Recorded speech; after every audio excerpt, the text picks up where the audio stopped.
وہاں لوگ زیادہ تھوکتے ہیں. یہاں لکھا ہوتا ہے کہ یہاں کوڑا پھینکنا منع ہے، وہاں لوگ زیادہ کوڑا پھینکتے ہیں. بالکل بھی اس چیز کی پرواہ نہیں کی جاتی کہ کیا لکھا ہوا ہے کیا نہیں لکھا. کئی جگہ پہ تو گالی لکھی ہوتی ہے، یہاں تک لکھا ہے کتے کا بچہ کوڑا پھینک رہا ہے، لیکن وہ پڑھ لیتا ہے کہ مجھے کتے کا بچہ کہا جا رہا ہے، لیکن وہ کوڑا وہیں پہ پھینکتا ہے. تو اسی طرح وہاں کے لوگ بھی اس بات کی پرواہ نہیں کرتے تھے کہ لکھا کیا ہوا ہے. ان کو پیشاب آیا، پیشاب کر لیا. اب وہاں کی گورنمنٹ نے اس کا ایک حل ڈھونڈا، اس کا ایک حل نکالا، اور حل بہت بہترین تھا. انہوں نے ان تمام مقامات پہ جو وہاں کی قومی زبان میں نیشنل لینگویج میں لکھا ہوا تھا یہاں پیشاب کرنا منع ہے، اس کو مٹا دیا، اس سب کے اوپر کلر کر دیا، اور وہاں پہ عربی زبان کے اندر لکھ دیا یہاں پیشاب کرنا منع ہے. وہی تحریر عربی زبان میں لکھ دی کہ پیشاب کرنا منع ہے.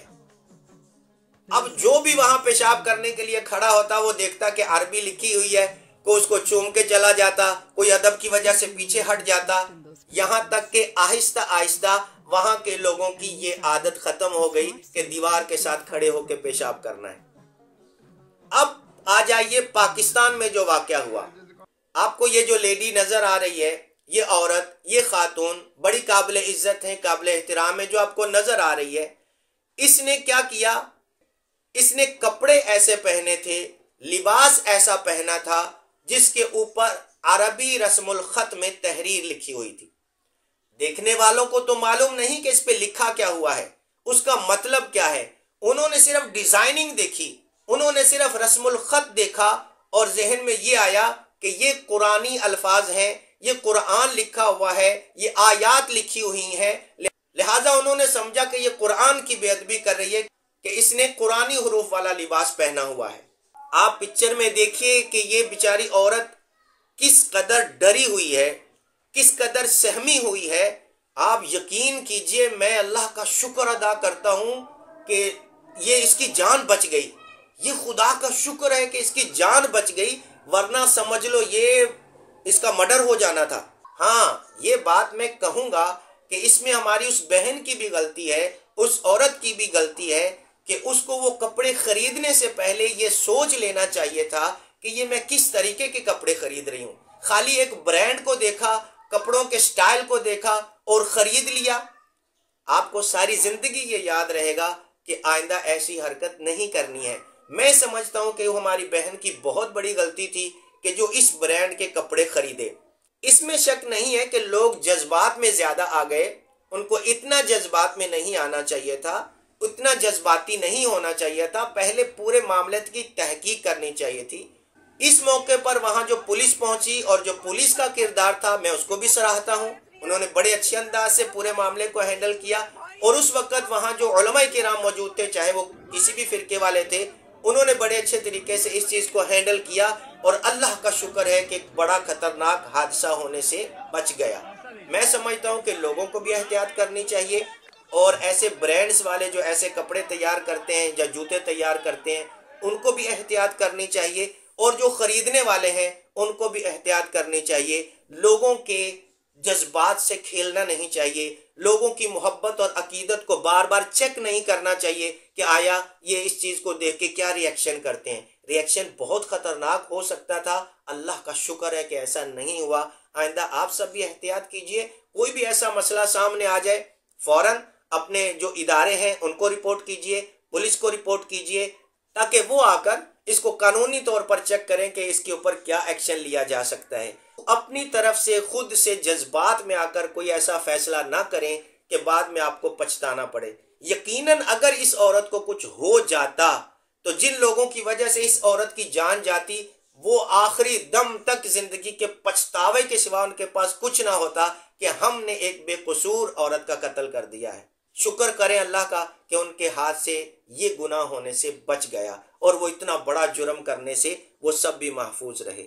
اللہ عمل کرنے کی توفیق دے. اللہ ہم سب کو سمجھ عطا فرمائے. اگر آپ سمجھتے ہیں کہ میری ٹوٹی پھوٹی سی گفتگو تھوڑی اچھی رہی ہے، ٹھیک میں نے بات کی ہے، تو ویڈیو کو شیئر کر دیجئے، زیادہ سے زیادہ لوگوں تک پہنچائیے تاکہ یہ معلوماتی ویڈیو سب تک پہنچ سکے. السلام علیکم.